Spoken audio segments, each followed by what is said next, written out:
আসসালামু আলাইকুম। আজকে সকাল থেকে সারাদিন অনেক বৃষ্টি পড়ছিল।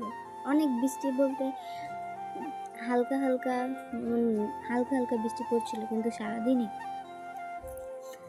তাই আজকে আমরা খিচুড়ি রান্না করছি। আসলে বৃষ্টির দিনে খিচুড়ির মজাটাই আলাদা।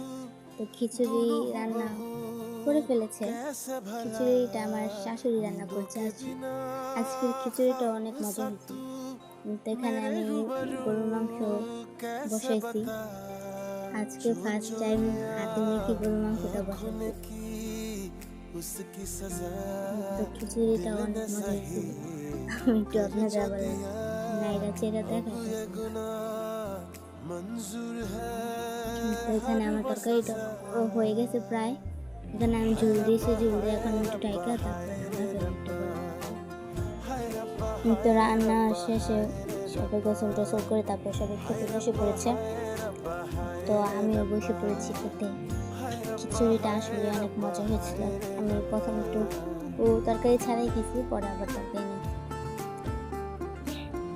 খিচুড়ির মধ্যে আলু দেওয়া হয় না, খিচুড়ির মধ্যে আলুটাই আমার কাছে সবচেয়ে বেশি মজা লাগে। আলু আর লেবু ছাড়া খিচুড়ি আমার কাছে বেমানান, মানে ভালোই লাগে। খিচুড়ির সাথে আলুটাই অনেকের অনেক পছন্দ, কিন্তু আমার খিচুড়ির সাথে আলু আর লেবুটা অনেক ভালো লাগে। তারপর আবার অনেকের গরুর মাংস দিয়ে খিচুড়ি ভালো লাগে, কিন্তু আমার মুরগির মাংসটা দিয়ে খিচুড়ি ভালো লাগে, কারণ মুরগির মাংসটাই আমার পছন্দ গরুর মাংসতে। তারপরে তো খিচুড়ি খাওয়া শেষে আমি এখানে একটা পান নিয়েছি। আসলে পানটা আমি খাবো, কিন্তু মাঝে মধ্যে খাই, সবসময় পান খাওয়া হয় না, সবসময় খাওয়া ঠিক না। মাঝে মধ্যে শখের বসে মাঝে মধ্যে খাই। এখানে অনেক জর্দা ছিল, ওই জর্দাটা আমি কমাই নিচ্ছি। এতগুলো জর্দা খাওয়া তো আমার পক্ষে সম্ভব না। আমার পক্ষে কেন, কারোর পক্ষে এটা ভালো না, স্বাস্থ্যের জন্য ভালো না, খাওয়া ঠিক। এতগুলো জর্দা খেয়ে কেউ ঠিকও থাকতে পারবে না। আমি জর্দা কমাই নিচ্ছি, জর্দা সরষের কমাই নিয়ে আমার জন্য স্পেশাল ভাবে একটা পান বানাচ্ছি।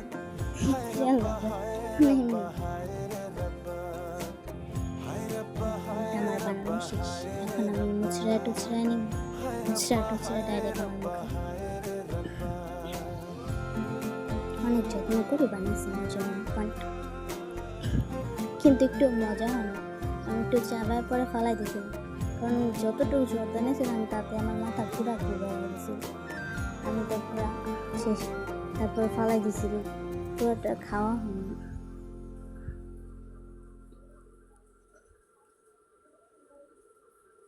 তো আমি একটা পরে তো এখানে আমি দুধ ফ্রিজ থেকে নামাই নিয়েছি। বোতলের মধ্যে ছিল, বরফ গলে নাই। তারপর আমি বোতল কেটে বরফ শুদ্ধই নিয়েছি, কারণ আজকে আমি দই পাতবো এই দুধগুলা দিয়া।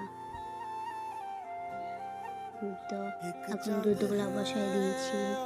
এই দুধগুলা দিয়ে আজকে দই পাতবো, ফার্স্ট টাইম দই পাতবো, জানি না হইব নাকি।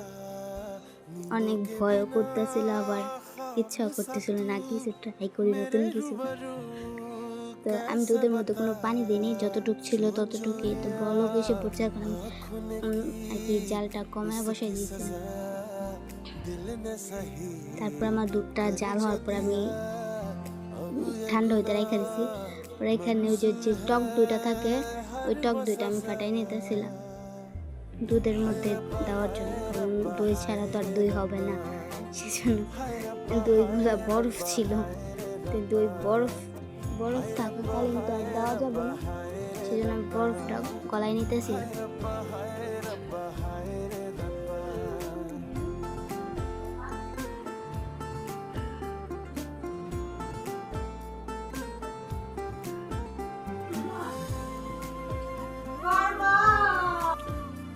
তো এখানে এখন এই দইটা আমার ফ্যাটানো হয়ে গেছে, দইটা গলা গেছে। তারপরে আমি দুধের সাথে মিশাই নিয়েছি।